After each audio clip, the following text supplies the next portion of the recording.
One of the great advantages of speaking to an Oakmont audience is that I can use the same lines I've always used because you won't remember. The very first time that Kai came for the Academy Awards, he asked a question. I wonder if he remembers this. How many of you have been to the movies in the last month? And every hand in the audience went up. This is a movie-going audience, and movies are a very important part of our lives. I'm a child of the 40s, and in the 40s, we went to the movies every week from a very early age, and that's where we learned our morality. More from the movies than we did from our parents. Where else could I possibly have learned that nice girls didn't do it? And how exciting was it to find out that they did?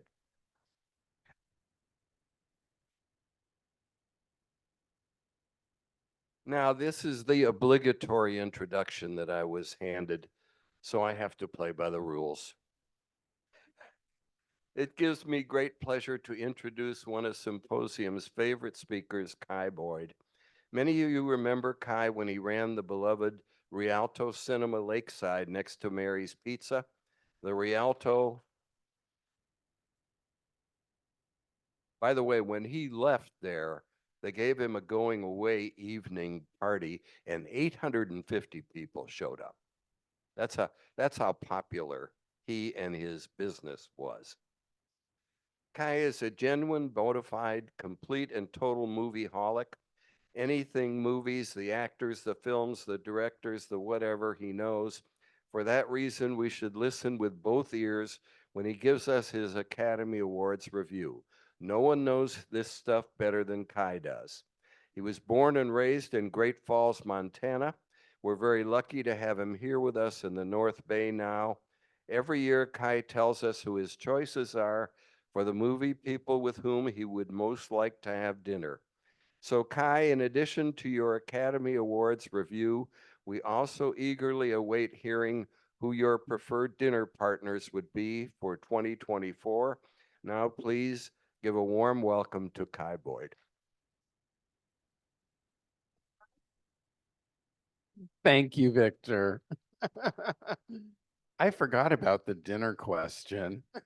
I'm going to have to think about that. He's also, I'm a night owl, and he's the only one that I know in my circle of friends that I can send an email at 2 a.m. and I get a response.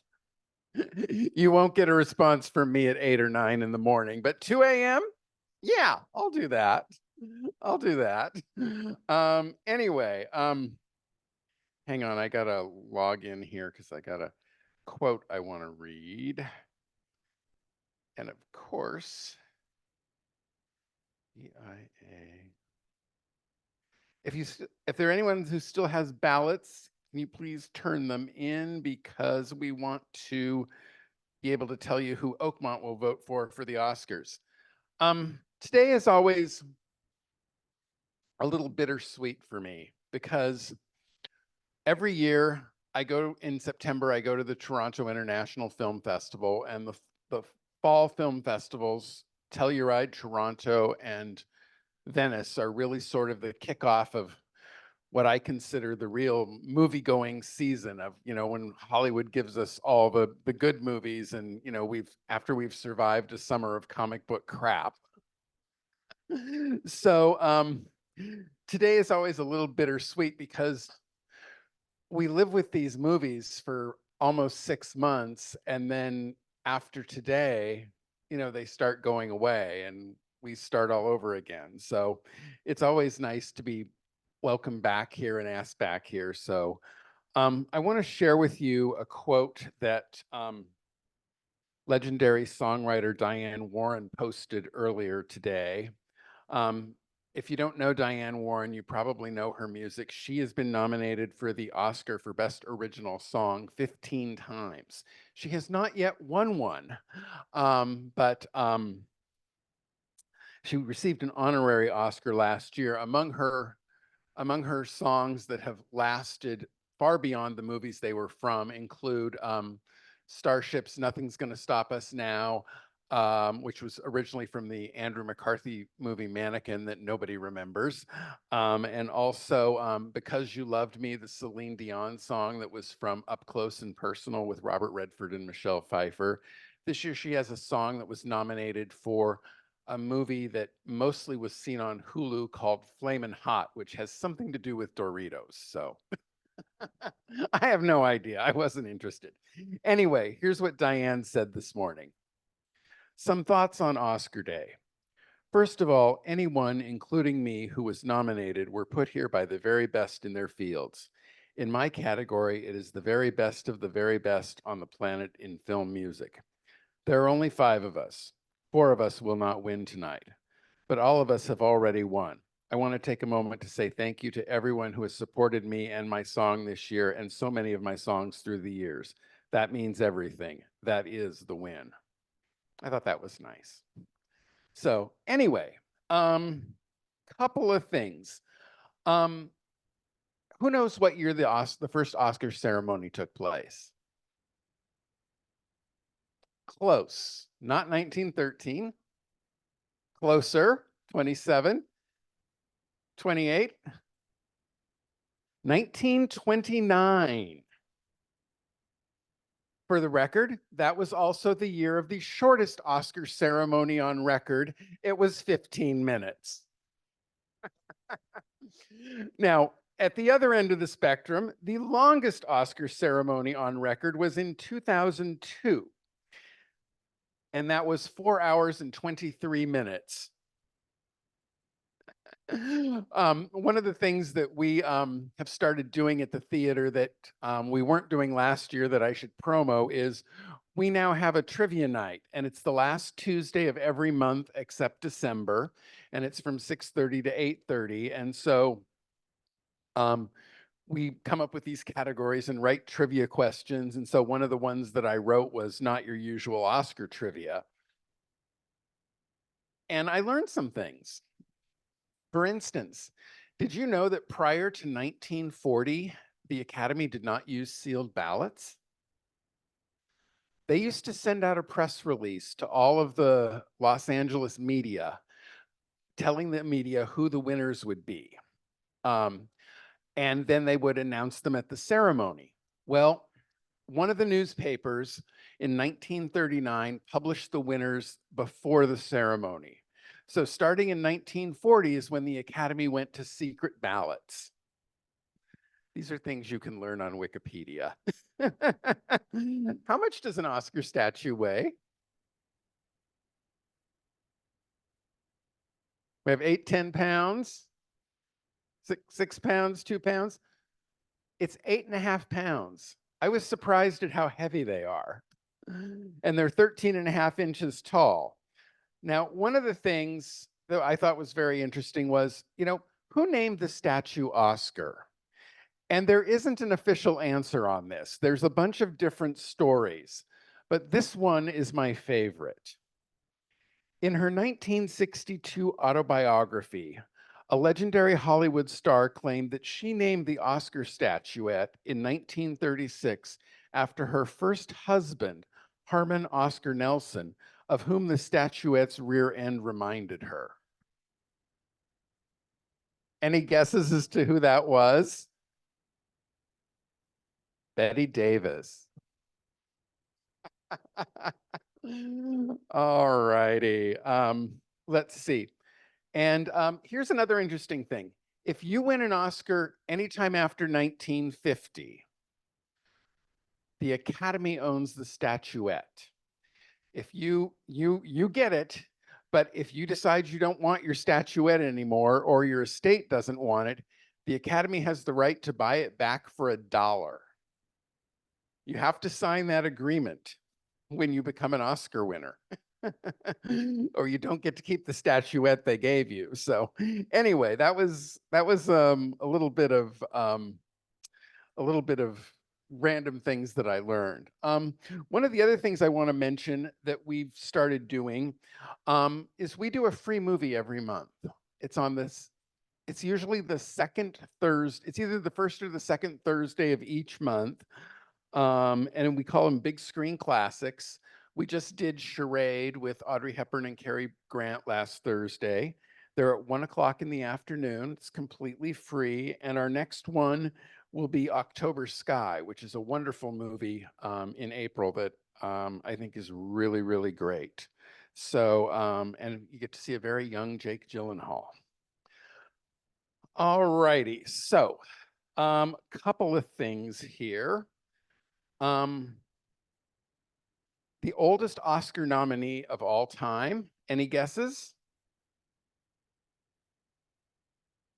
He's nominated this year in the Best Original Score category, and it is John Williams. He is 91 years old.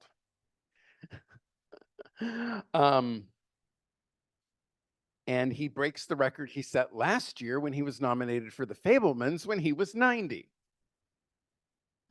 Martin Scorsese at 81 becomes the oldest nominated director, streaking past former title holder John Huston, who was 79 when he was nominated for 1986's Prizzi's Honor.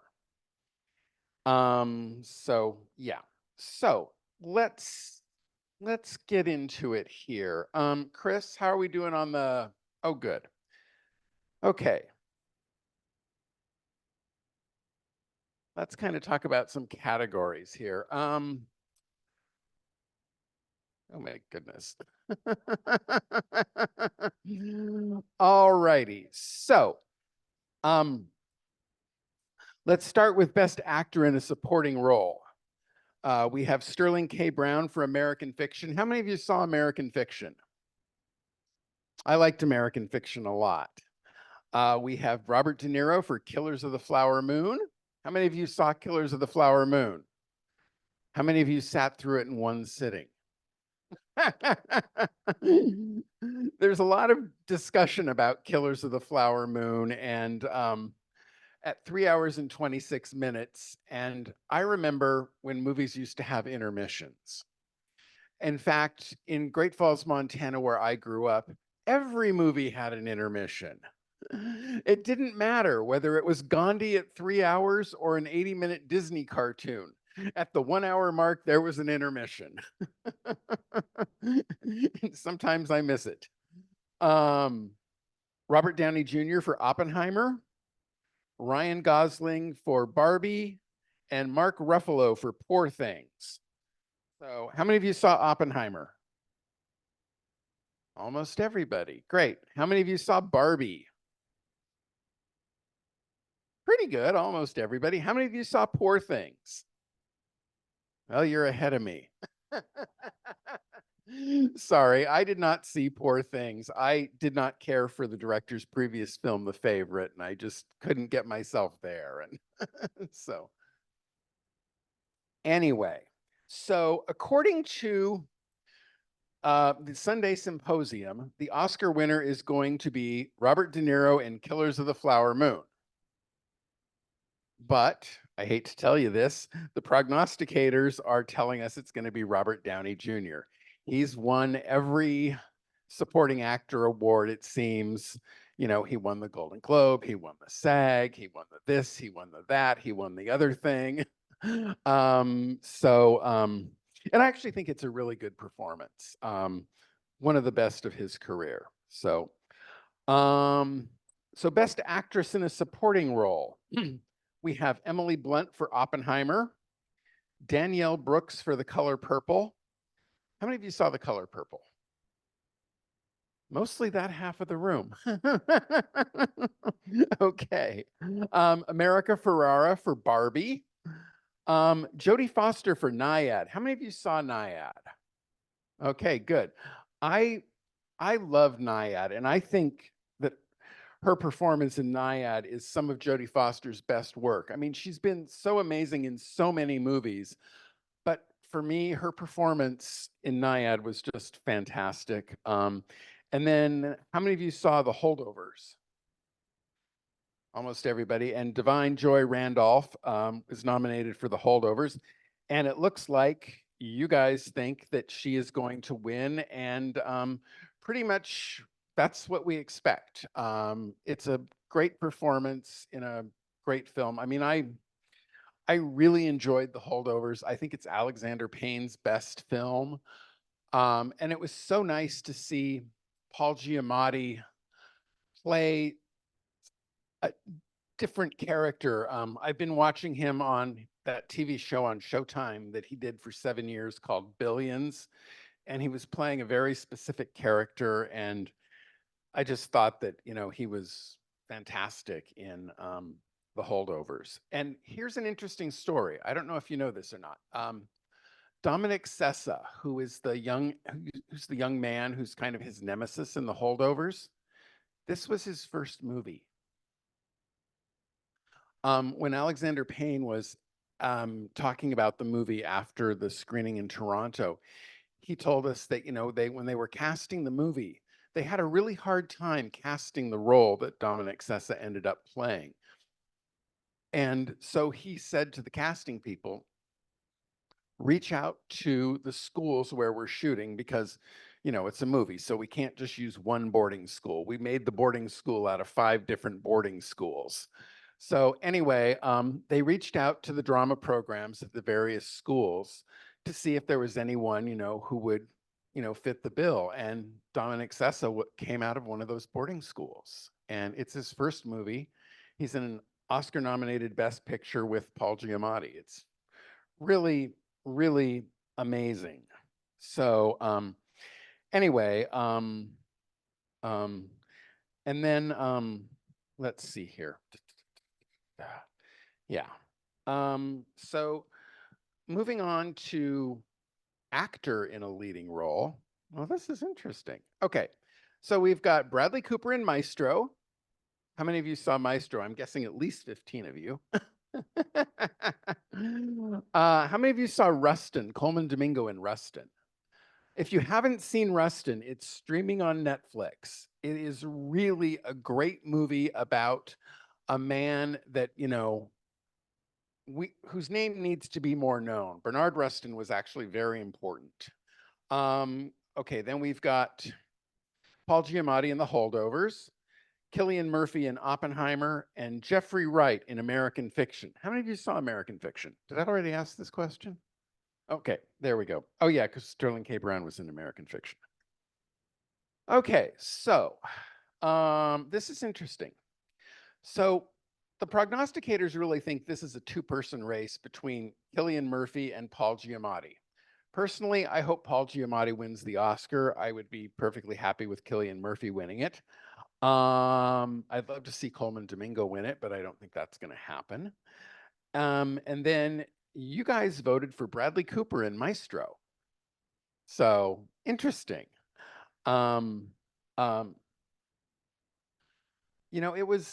It was I liked Maestro. I didn't love it.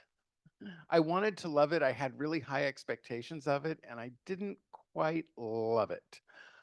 So anyway. Okay. So let's see here. I'm gonna let you guys ask some questions here before we go on to the other categories. So does anyone have any questions or comments on the supporting actor categories or actor in a leading role? Raise your hands. And I will bring you the microphone, so hold off. Right on your left there. My question has to do about the Oscar itself. I have 2 questions. One is it the same design and is it the same percentage of gold? It is the same design. I could not tell you about the percentage of gold, but that's a really interesting question. Would you repeat the question you did ask? Oh, the question I asked was, do we have questions about the categories of actor in a supporting role, actress in a supporting role, or actor in a leading role? Or anyone who was not nominated in those categories? Oh. My question is more of a general question, but it has to do with that. Okay. So who is voting for the Oscars and how do they get that right to vote? Okay. So This is a two-part answer. This is a two-part answer. So first of all, to get an Oscar nomination, you have to be nominated by the members of that branch of the Academy. The Academy has what they call branches. So there's the acting branch, there's directors, there's screenwriters, there's composers, there's visual effects artists. And so the members of the branch nominate, and all branches nominate for Best Picture. And then the entire Academy votes on the nominated films. And to be a member of the Academy, you have to be asked to be a member of the Academy. And the Academy has been working pretty hard since the Oscars So White thing back in 2015, I think it was, to diversify the number of people that are in the Academy. And there are a lot more international voters than there used to be now. And so you have to be a member of the Academy to vote. When you win an Academy Award, if you're not a member of the Academy, you are in the next class to be invited into the Academy. And so that's how it works. You have to be a member of the Academy, and there are members within the specific branches. There's also an executive branch, which includes a lot of studio people, and there are some members at large. So, you know, it's not just craftspeople. There are executives, there are some general people. I know someone who's an Academy member and he owns theaters in Los Angeles. But he, So I do have a question about the best supporting and best.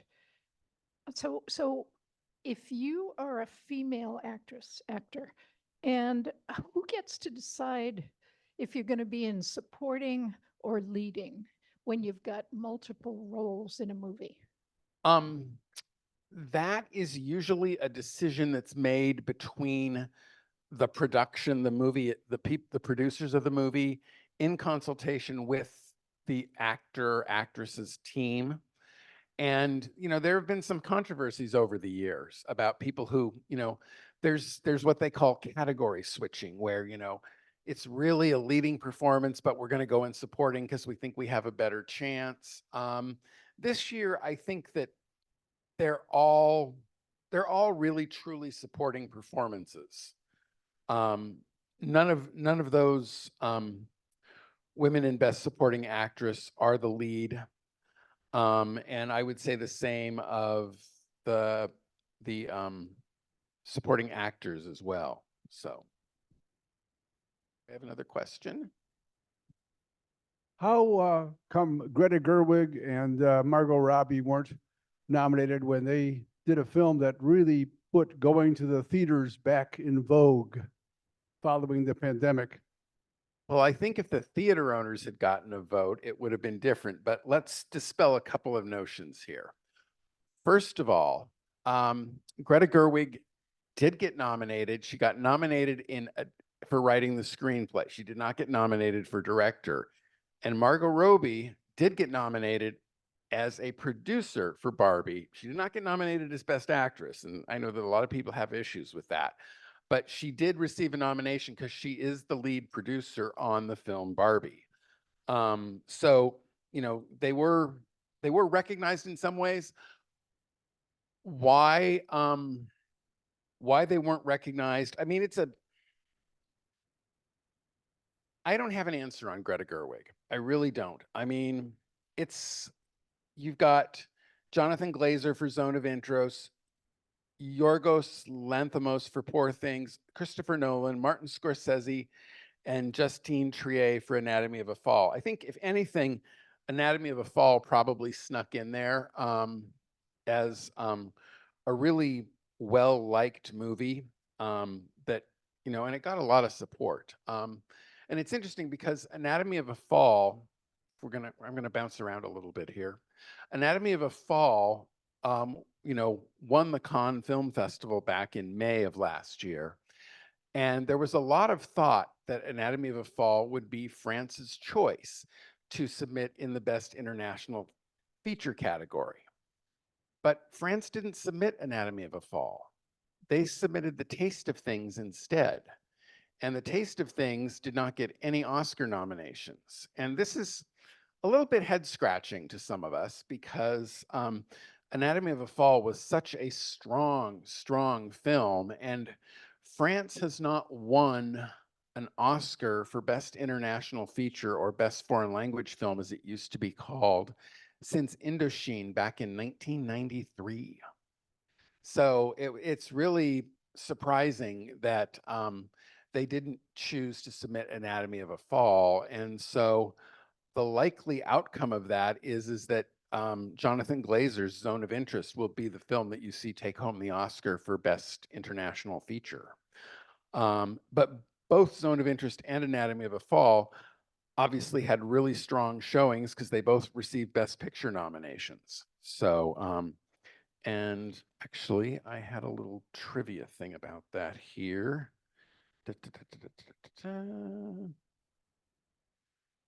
Oh, I can't. Oh, I can't find it. So never mind. All righty. Oh, in the back, Judy.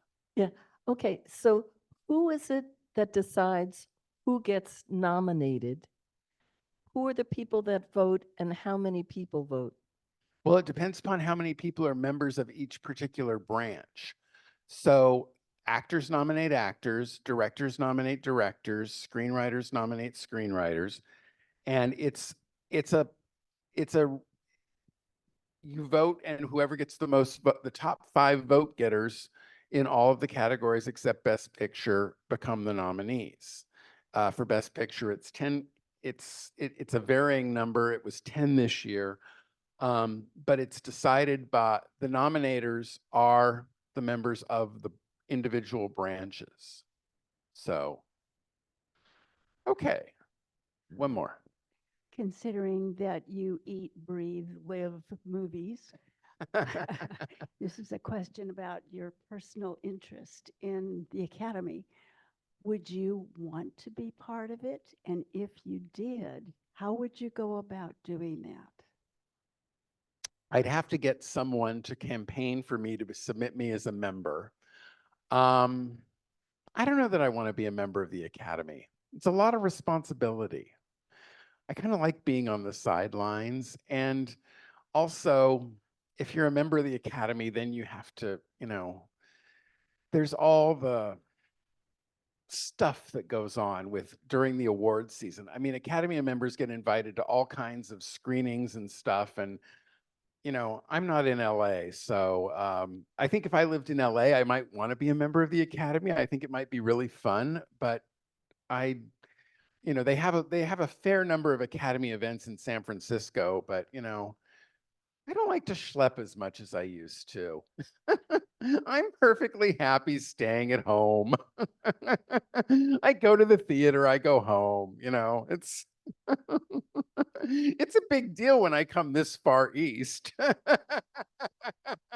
I've been this far east twice in 1 week because my husband had his birthday party out in Glen Ellen. So for me to come this far east twice in 1 week is quite an achievement. All righty. Getting back to, oh, here it is. We were talking about Zone of Interest. Zone of Interest is the 9th non-English language film to be nominated in both the International Feature and Best Picture categories in the same year. The other dual nominees, where's the second page of this? Oh, there it is, are Z in 1969, Life is Beautiful in 1998, Parasite in 2019, and Drive My Car in 2021. So anyway. Oh, and one more thing about Robert De Niro in Killers of the Flower Moon. In Killers of the Flower Moon, Robert De Niro now boasts 12 credited roles in a Best Picture nominee, which is a record. His co-star in the film, Leonardo DiCaprio, now ranks second in that category with 11 such appearances in a Best Picture nominee. So anyway, so that probably seems like a good time to talk about actress in a leading role. So we have Annette Bening in Naiad, Lily Gladstone in Killers of the Flower Moon, Sandra Hewler in Anatomy of a Fall. How many of you saw Anatomy of a Fall? Okay. It's streaming on Hulu now if you haven't seen it and are interested. Carrie Mulligan in Maestro, Emma Stone in Poor Things. Oh, and we have a write-in vote. Okay, newsflash, people. The Academy does not accept write-in votes. We have one write-in vote for Margot Robbie. Anyway, well, I would love it if it turned out the way you guys think it's going to turn out, because you voted for Annette Bening in Naiad, and I loved Naiad. I was a little nervous about Naiad because, I was like 2 hours of swimming, but it's so much more than that. And I think that, they really did a great job of breaking it up. And, the fact that it took, was it 4 or 5 attempts? I can't remember, but I thought it was really, really well done and a hell of a performance from Annette Bening. Again, probably a career best. However, I'm also in this category, I'm really rooting for Lily Gladstone for a number of reasons.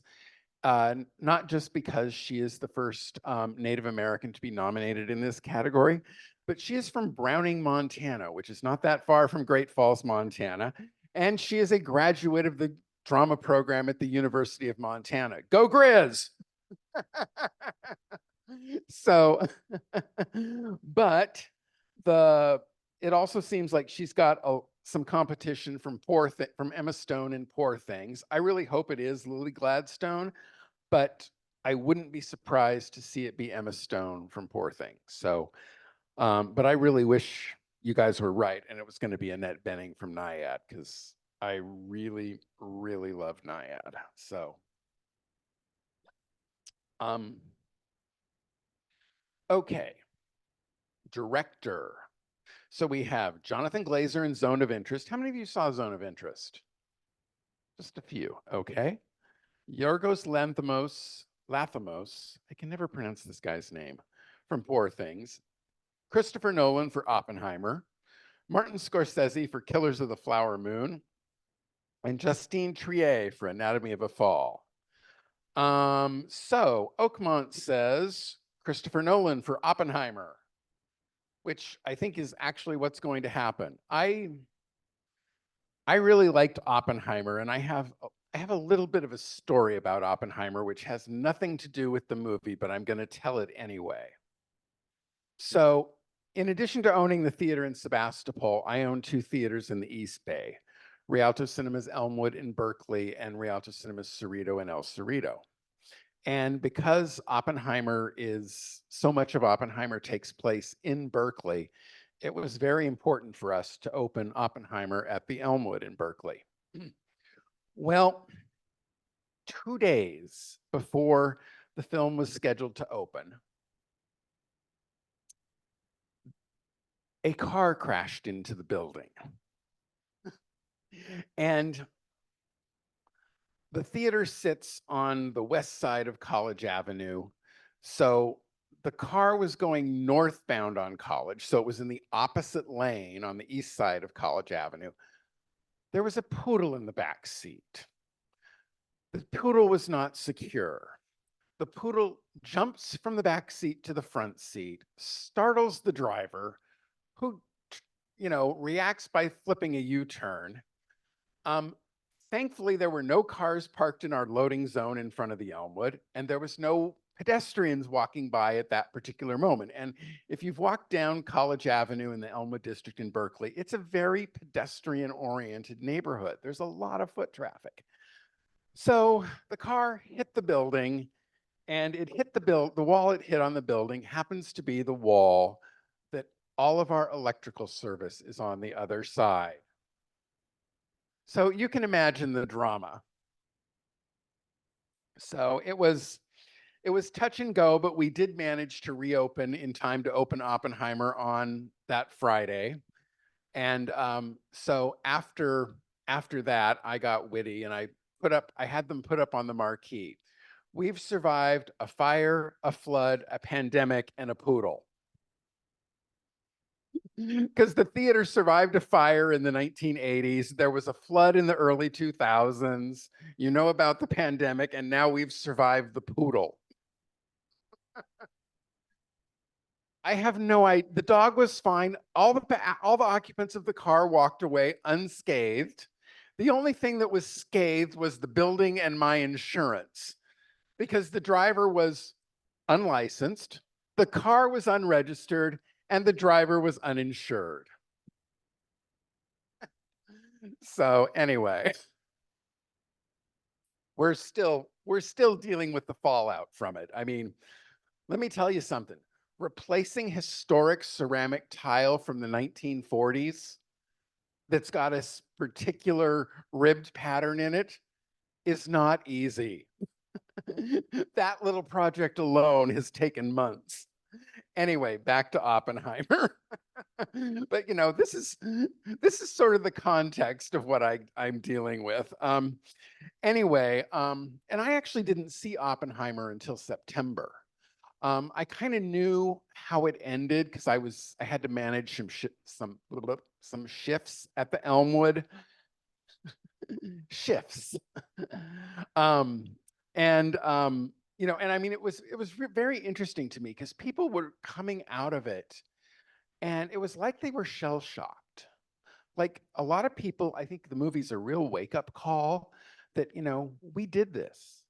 Yeah, we as Americans did this. And, you know, it was particularly interesting seeing some of the college age kids and people in their 20s and 30s, you know, they were just shell shocked because it hadn't registered with them, you know, that we had done this. So anyway, I like the movie a lot. I know some people think it's too long.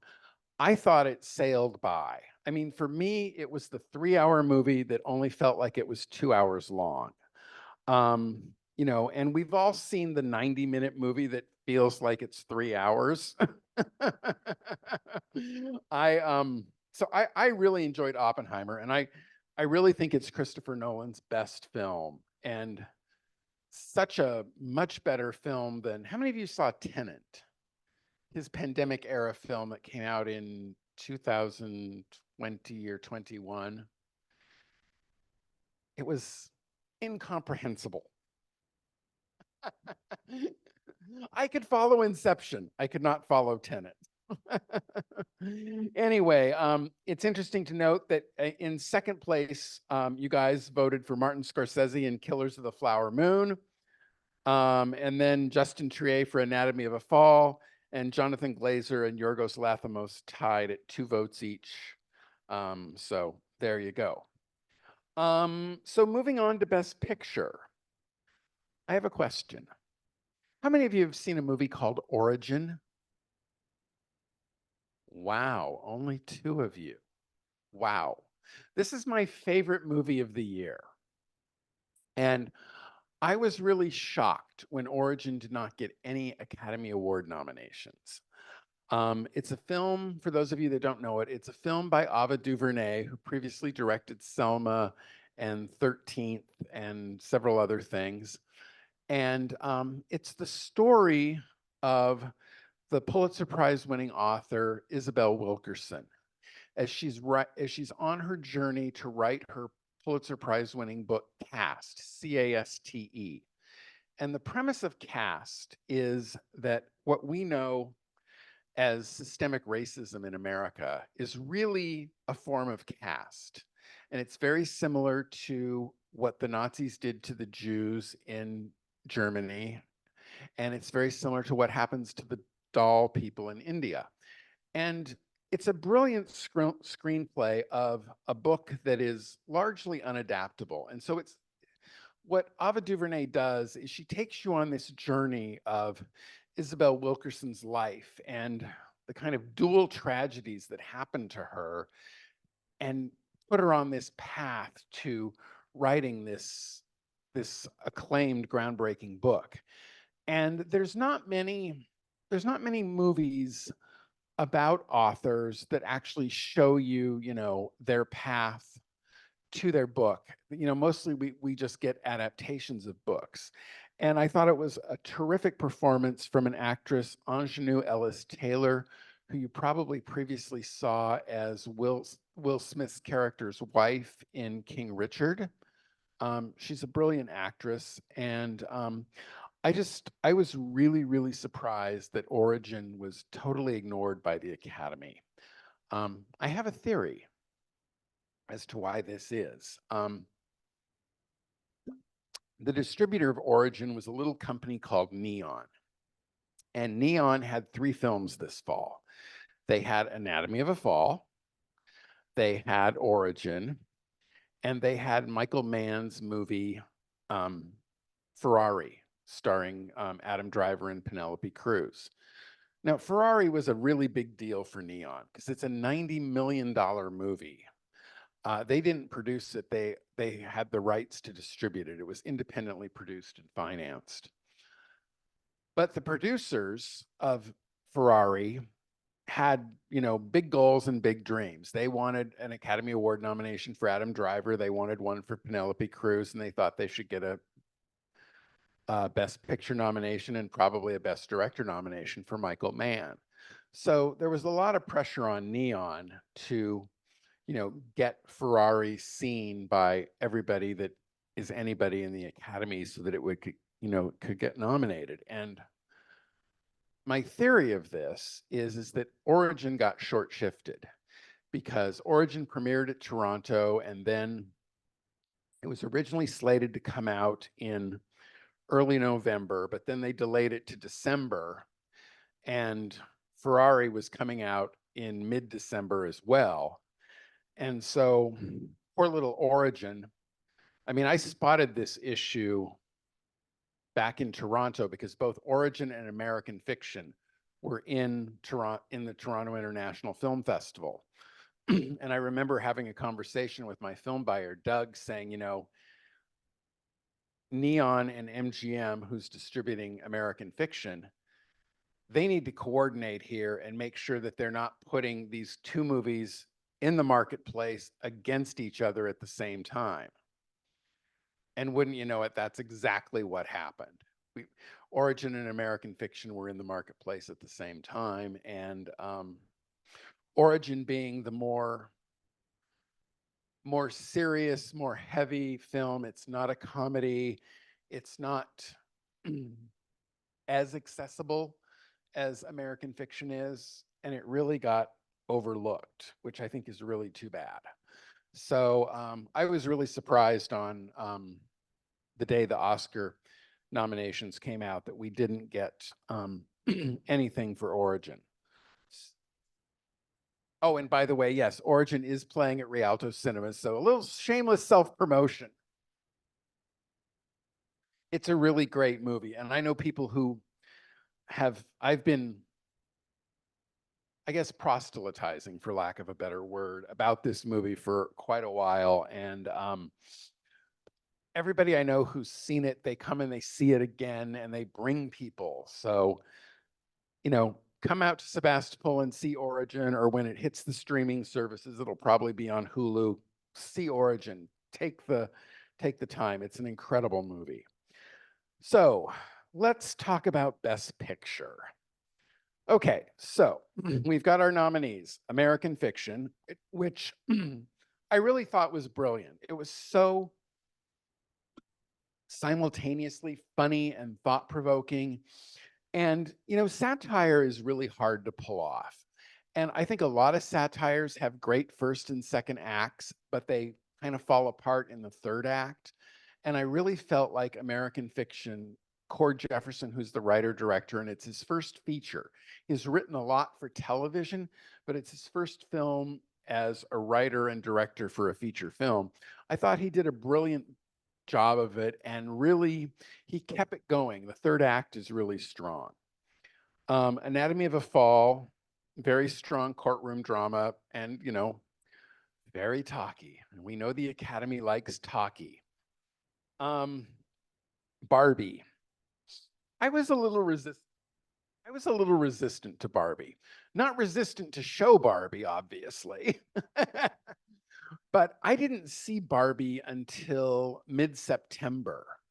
And when I did see it, I have to say, it was much more of a movie than I expected it to be. I thought, I mean, I had seen the music video for the Ryan Gosling song, I'm Just Ken. But you know, and I'd seen a little bit of the very beginning of the movie. But I was really, really pleasantly surprised. I thought Barbie was very well done, and you know, it really puts you in her world. The Holdovers, I think, is Alexander Payne's best film. I really, really liked it. It's such it's not showy. You know, Barbie is very showy. Oppenheimer is showy in a different way. Killers of the Flower Moon is showy. The Holdovers is really kind of a throwback. And I thought it was really great the way they leaned into, you know, the early 70s, everything from the Focus Features logo at the beginning of the film all the way through. It very much felt like something that was picked up and right out of the 70s and released today. Killers of the Flower Moon. I have to confess, I did not see it. I wanted to see it, but I just could not find 3.5 hours. But I know that a lot of people, how many of you read the book? How many of you thought the film was a great adaptation of the book? A handful, yeah. I've heard the book is much darker. I mean, it's also interesting because growing up in Montana in the 60s and 70s, there's parts of that story that I know because we saw it. Maestro, Bradley Cooper directed Maestro. And how many of you liked Maestro? Quite a few. I personally was a little disappointed in Maestro. I don't know. I thought that it was, how can I put this? I wanted there to be more about his life, and it seemed like it was, it's interesting because Carey Mulligan is the top billed actor, and it's really about their marriage. And I don't think the marketing really told us that. So I was expecting it to be much more about his life. And, you know, and I'm a fan of Matt Bomer. So when, you know, he was second billed or third billed in the movie, I was expecting him to be in more of it than just like the first 15 minutes. So I was a little disappointed. What can I say? He's handsome. Okay.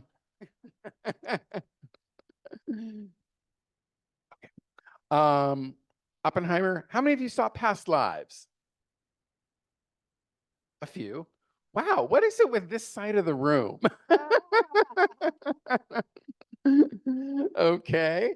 Poor Things and Zone of Interest. So Oakmont says Oppenheimer with 18 votes, most of anything. By the way, there were 44 ballots turned in. So I'm going to open it up for some questions because we've got a few minutes left. And you can stop hearing me prattle on. Do you think I'm Just Ken will win Best Song? I would love I'm Just Ken to win Best Song. I think it's a far better song than the Billie Eilish song, but I'm not a Billie Eilish fan. I didn't like her song that she wrote for the James Bond movie. So I hope I'm Just Ken wins, but I suspect it's going to go to Billie Eilish. So, Victor.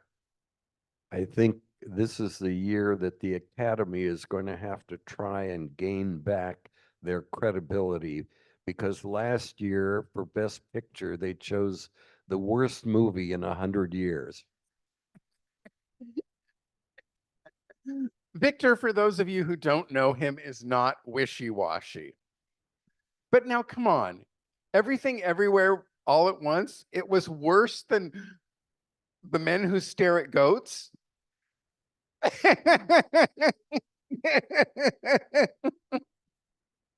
We have this long running thing about the men who stare at goats. I know you did. You were quite emphatic about it. Everything, everywhere, all at once. Yes. Okay. Duly noted. I'm just curious, do you know how much of the actual swimming that Annette Bening did in Naiad?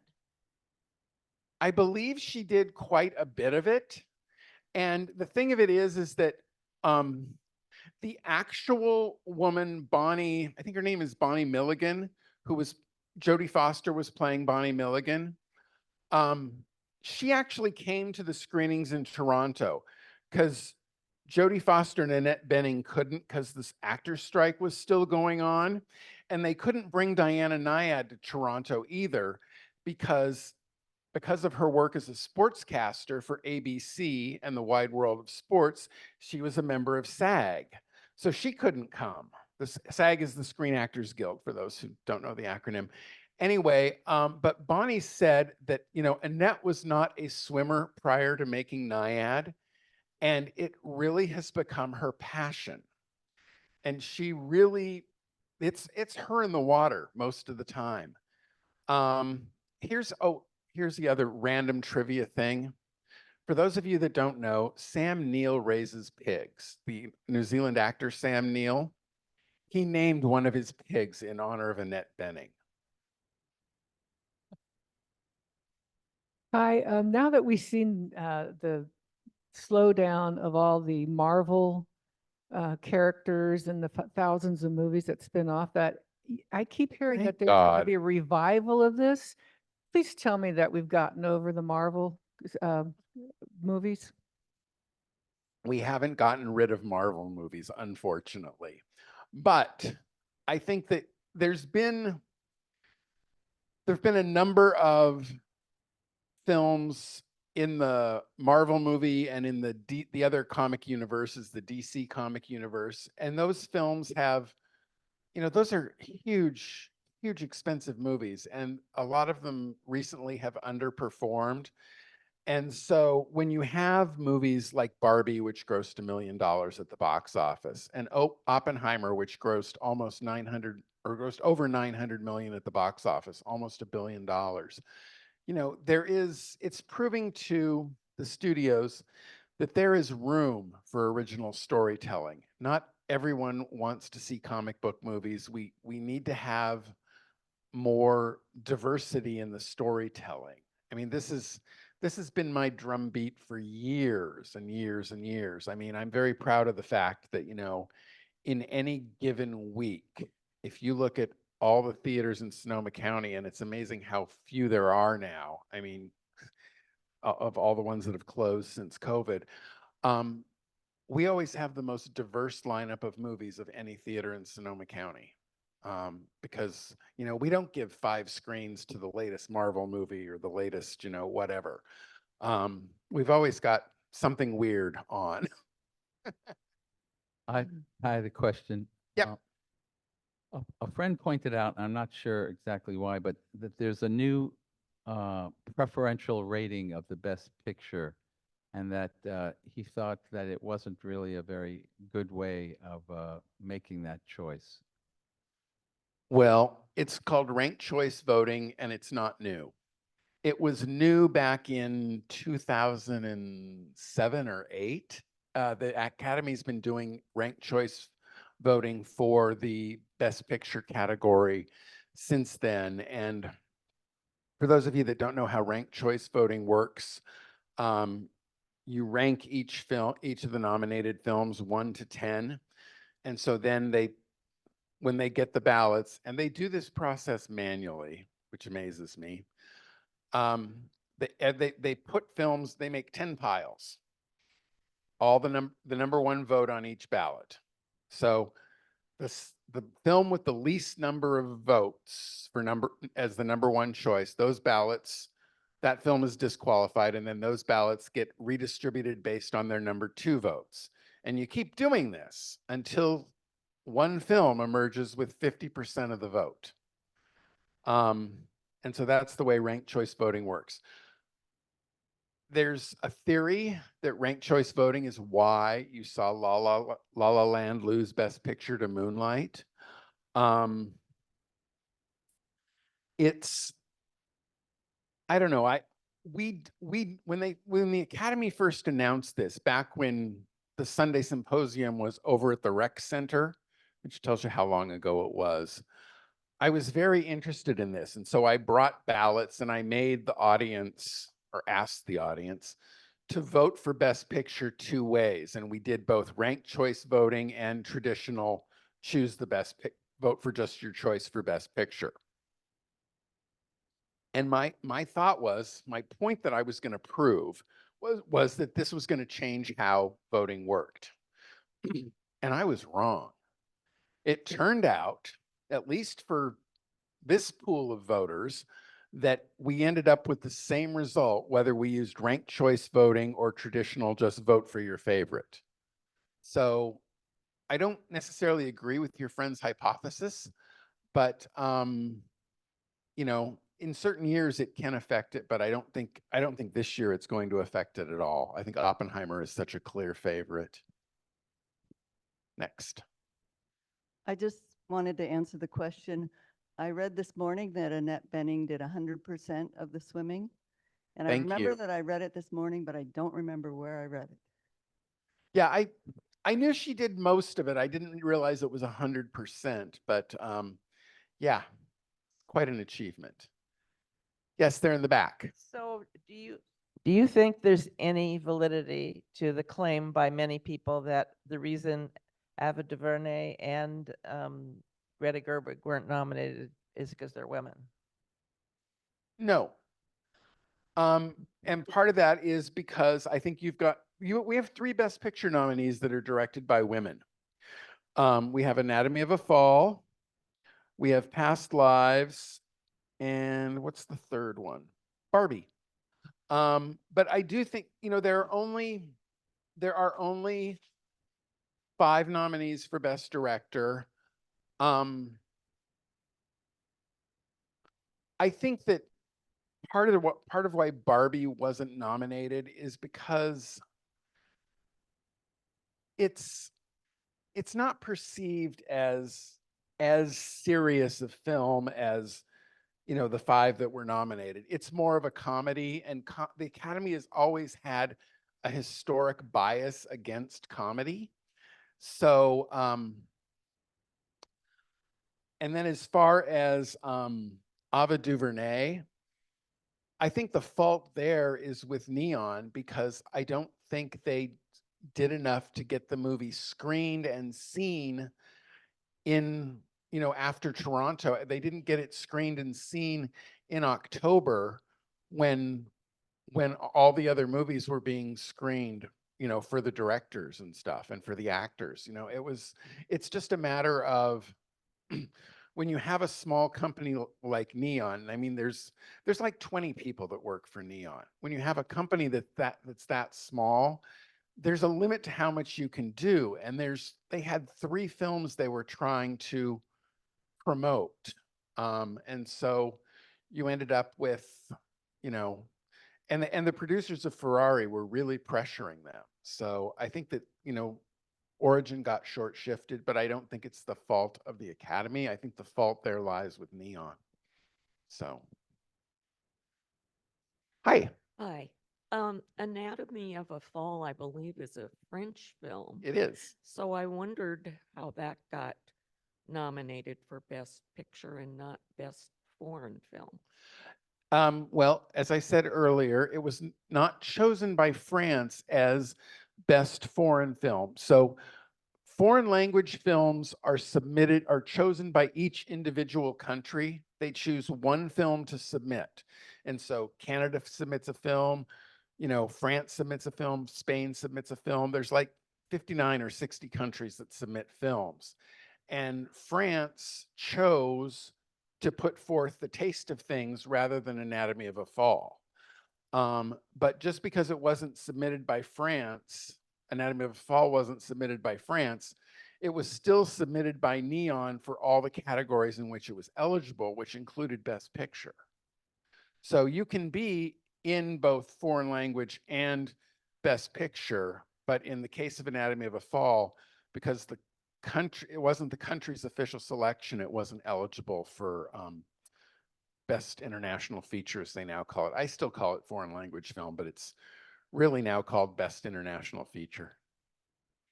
When you talk about movies, the Marvel movies, and then movies like Oppenheimer, I'm curious what the average age of moviegoers is. It depends upon the movie. It really does. It very much differs. I mean, that's one of the things that I personally love about the movie business is that we have a different product every single week because the mix of movies we're playing every week changes. So, you know, yeah, when we have a Dune or a Marvel movie, the audience skews a bit younger. But we've also seen that movies like American Fiction draw from a wide cross section of the audience. I mean, there are not that many movies that are what they call 4-quadrant movies that, you know, play to men, women, young, old, all of the demographics. Barbie was one of those. Oppenheimer, even though on paper it didn't look like a 4-quadrant movie, it turned into a 4-quadrant movie. So I think and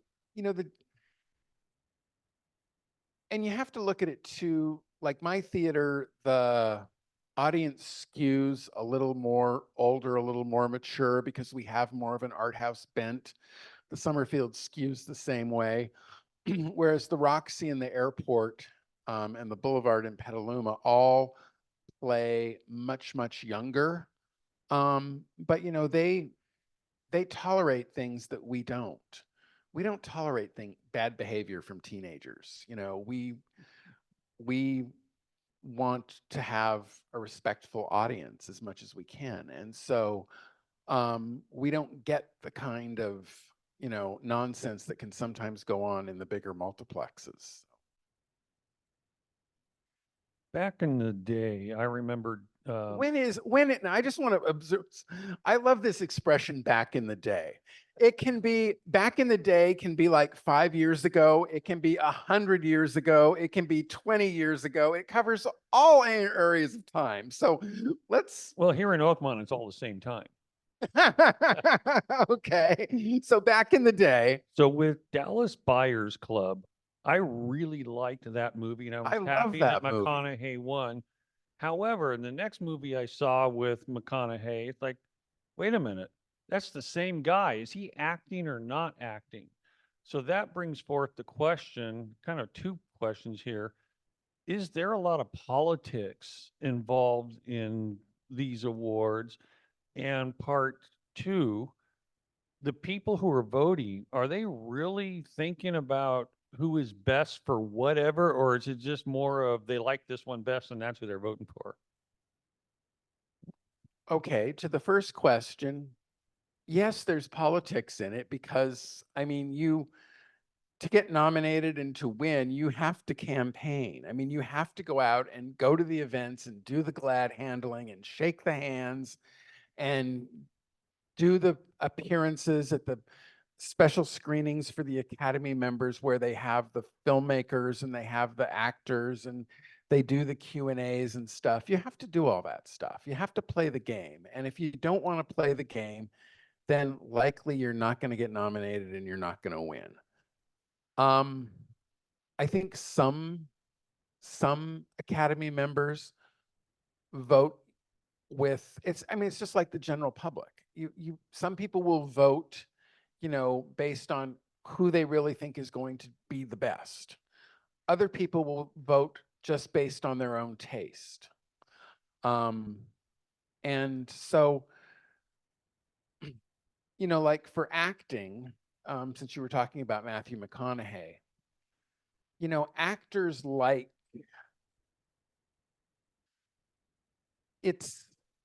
film and television acting is so much different than stage acting because it's so much more internal. And, you know, you can think something and it registers on screen. in a way that when you're on stage, you have to play it much broader. But that being said, most actors have theater somewhere in their background.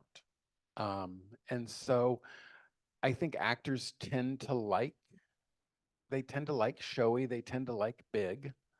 You know, and sometimes quiet performances get overlooked. And sometimes great performances in okay films get overlooked. At the same time, okay performances in great films sometimes get elevated. I mean, it's, you know, a movie is more than the sum of its parts. And so much of what happens with a movie, you know, as an actor, well, and even as a screenwriter, you know, you put it on the page, an actor portrays what's on the page, what the director wants them to portray on the set. But movies are made in the editing suite, you know, and so you can believe your performance is doing one thing, but what happens to the film in the editing? And remember, movies are not shot sequentially; they're shot out of order, usually. So, you know, and if you're not in every scene of the movie, and it's rare that there's an actor that's in every scene of the movie, you know, you don't necessarily know how it's all going to cut together. You know what the script says, but how it's all going to cut together in the end is really out of your control. So, And this will be our final question. okay, let's make it a good one. I don't know about that. I don't have a specific movie in mind, but when you're talking about the international ones, Yes. so many these days are more than one country, you know, sponsored by. And so then how does that get decided in terms of who submits it, if anybody, or do some of those just get overlooked because they're not one country? Okay, it's each country has its own selection process, which is determined by that particular country. It has, but there are some standards. It has some of it has to do with investment, you know, where the bulk of the money came from. There has to be so much of the film has to have a foreign language component to be an international feature. There can be English in international features, but it can't be more than, I think it's like 40 or 50%. The rules are available on the Academy website. If you really want to get into the nitty gritty of it, go to oscars.org. Oscars.com is all about the ABC broadcast. Oscars.org is where you get into the nitty gritty of the Academy. And for every branch, all the rules are posted and they're made publicly available if you really want to dive into it. And I forget what it was. There was something this year I dove into the rules and it was just like, oh my God, this is way too wonky for me. And because films are submitted for international feature by each country, you know, each country only gets one. So when you are, let's just pick on France, for instance, and you have in 1 year, you have Anatomy of a Fall, you have The Taste of Things, you have Driving Madeline, you know, you have a bunch of really great movies, you know, but you can only submit one. So there's their own kind of campaigning and internal political process that goes on that, you know, really has nothing to do with the Academy because the Academy accepts whatever each country submits. So is it right? Is it the best way to do it? I have no idea, you know, but I don't deal in that. I just deal with this is the way it is. So that's the way we're going to do it. We are so fortunate to have Kai come back every year. Thank you, Kai. Thank you. Thank you. You guys are my favorite audience. Thank you.